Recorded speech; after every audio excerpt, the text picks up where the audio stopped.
আজকের ভিডিওটা খুবই স্পেশাল একটি ভিডিও, কারণ আজকে আমি আমার বন্ধুদের সাথে আপনাদের আলাপ করাবো, যে বন্ধুদের সাথে আমি most of the time spend করি এবং তারা এখন ইতিমধ্যে খাটে শুয়ে পড়ে আছে।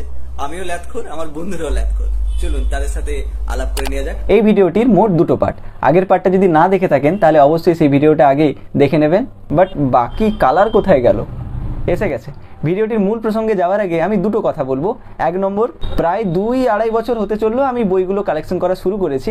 এর আগে আমি শুধু ম্যাগাজিন কিনতাম এবং 2-1টা বই কিনতাম। তো আজকে আমি সেই 2-2.5 বছর, প্রায় 2-2.5 বছর, এই 2-2.5 বছরে যতগুলো বই আমি কালেকশন করেছি সেই বইগুলোই আপনাদেরকে আমি দেখাবো, বা বলা ভালো বুক শেলফে এই মুহূর্তে যে বইগুলো রয়েছে সেই বইগুলোর সাথেই আপনাদের আজকে পরিচয় করাবো। এবং 2 নম্বর, যেটি মোস্ট ইম্পর্টেন্ট, আমি এই বইগুলোকে যত্নে রাখার জন্য কি উপায় বা কি পদ্ধতি অবলম্বন করি তার 3টি পয়েন্ট আমি বলে যাব, যেগুলো আপনারা চাইলে করতে পারেন। তাহলে সেগুলি হলো, এবং ভিডিওর শেষে আমি আমার প্রিয় বইগুলির সাথে আপনাদের পরিচয় করাবো। আমার প্রিয় বইগুলি, সবগুলোই তো প্রিয় না, সবগুলো প্রিয় নয়, সবগুলো প্রিয় মানে খুবই প্রিয় যে বইগুলো, সেগুলোর সাথে আপনাদের পরিচয় করাবো। এবং যে বইগুলোর দাম দিন দিন হু করে বেড়ে চলেছে, যেগুলো আপনাদের এখনই কিনে রাখা প্রয়োজন বা কিনে রাখলে ভালো হয়, কারণ পরবর্তীকালে যেগুলোর দাম আরও বেড়ে যাওয়ার সম্ভাবনা রয়েছে, তো সেই বইগুলোর সাথেও আপনাদের পরিচয় করাবো। তাহলে চলুন ডেলিভারি চার্জের টাকায় বিরিয়ানি কিনে খেতে ভিডিওটা শুরু করা যাক। তাহলে দেরি কিসের? আমি সুমন, আপনি বই পোকা, স্বাগত বাংলাদেশ বুক টিউবে।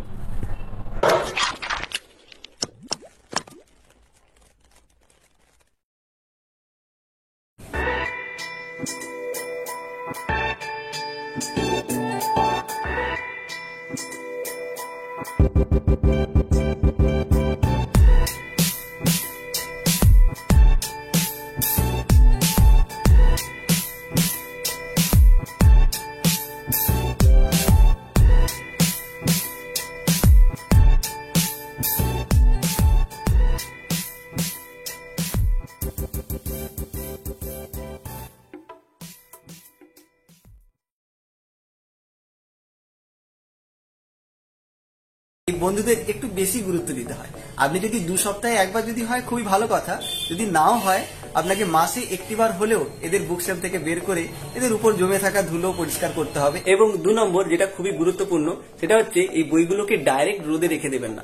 অনেককেই দেখেছি রোদে মাদুর পেতে তার উপর বইগুলোকে ছড়িয়ে রাখেন যাতে পাতাগুলো বা বইটা ভালো থাকে, কিন্তু এক্ষেত্রে কিন্তু বইগুলো বা আপনার বন্ধুদের কিন্তু ড্যামেজ বা নষ্ট বা ক্ষতি বেশি হয়। তাহলে আপনি কি করবেন? ডাইরেক্ট রোদে না রেখে আপনি জাস্ট বুকশেলফ থেকে নামিয়ে খোলা জায়গাতে, মানে আলো বাতাস লাগলেই হলো, সেটা লাগলেই বইগুলো ভালো থাকবে। ডাইরেক্ট কিন্তু রোদে রাখবেন না। চলে আসি শেষ পয়েন্টে, অর্থাৎ 3 নম্বর পয়েন্ট, যেটা বলেই আমি আমার বন্ধুদের কাছে যাব। সেটা হচ্ছে বইগুলোকে পোকার হাত থেকে কি করে বাঁচাবেন। দেখুন, পোকার হাত থেকে বাঁচানো মানে এটা একটা বড় চ্যালেঞ্জ বই পোকাদের কাছে। তবে আপনি যদি ন্যাপথলিন বা সিলিকা জেল এগুলো ব্যবহার করেন, তাহলে বইগুলোকে পোকার হাত থেকে অনেকাংশেই বাঁচানো যেতে পারে। তাও পোকা লেগে যাবে, এবং পোকা যদি লেগে যায় সেগুলোকে কিভাবে তোলা যায় তার একটা উপায় বা একটা পদ্ধতি, সেটা বলে রেখেছি আমি, আমার ভিডিও ছেড়ে রেখেছি আমার চ্যানেলে, সেটা চাইলে আপনারা দেখতে পারেন। সেই ভিডিওর লিঙ্ক আমি আমার ডেসক্রিপশন বক্সে দিয়ে রাখলাম। তাহলে চলুন ফাইনালি আলাপ করে নিই আমার বন্ধুদের সাথে এক এক করে।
তাহলে এবারে চলে আসি আমার প্রিয় বইগুলির কাছে। প্রিয় বইগুলির মধ্যে সবার প্রথম বইটির নাম হচ্ছে বিভূতিভূষণ বন্দ্যোপাধ্যায়ের লেখা উপন্যাস সমগ্র, এই বইটি।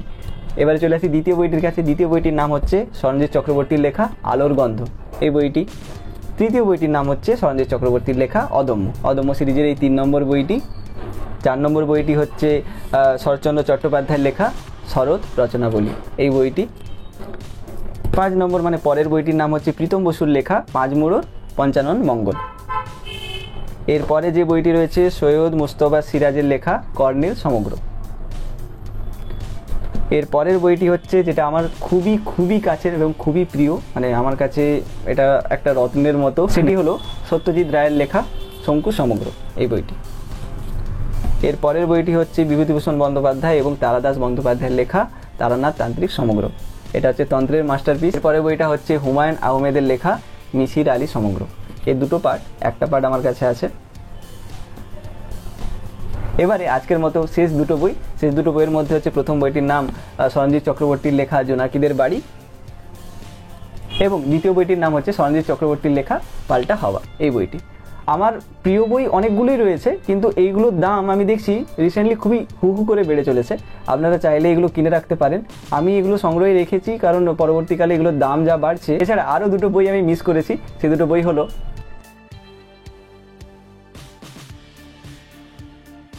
তো এই ছিল আমার হোল কালেকশন, যেটা আমার 2-2.5 বছরের মধ্যেই কালেকশন বা সংগ্রহ করা। হ্যাঁ, কিছু বই বলতে ওই 10-15টা বই হয়তো খুব আগের ছিল, যেগুলো আপনারা দেখেই বুঝতে পেরেছেন হয়তো, এবং বাদ বাকি বই কিন্তু এই 2-2.5 বছরের মধ্যেই আমার সংগ্রহ করা। আর আমি চিরকালই প্রেমের এবং থ্রিলার এই 2টো জনারের উপন্যাস পড়তে খুবই বেশি ভালোবাসি, এবং এখন রিসেন্টলি হচ্ছে তন্ত্র এবং ডিটেকটিভ বিভিন্ন জনারের দিকে মন দিয়েছি এবং প্রত্যেকটা বই আমার পড়তে ভালো লাগে এখন। কিন্তু প্রথমের দিকে আমি রোমান্টিক মানে প্রেমের উপন্যাস এবং থ্রিলার উপন্যাস বেশি পড়তাম। তো এই ছিল আজকের আমার ভিডিওটি কেমন লাগলো আপনি আমাকে জানাতে পারেন। পরবর্তীকালে কোন বইয়ের রিভিউ আপনারা পেতে চান সেটিও আমাকে কমেন্ট বক্সে জানাতে পারেন। এবং সব শেষে আমি ভীষণভাবে ক্ষমা প্রার্থী এবং দুঃখিত, আমি অনেকটা দেরি করে নতুন ভিডিও আপলোড করছি। যারা আমার খোঁজ নিয়েছিলেন ইনস্টাতে, ফেসবুকে এবং বিভিন্ন জায়গাতে, তাদের কাছে আমি কৃতজ্ঞ এবং অনেক ধন্যবাদ। তাহলে ভিডিওটি লাইক করবেন, চ্যানেলটি সাবস্ক্রাইব করবেন এবং অবশ্যই ভালো থাকবেন।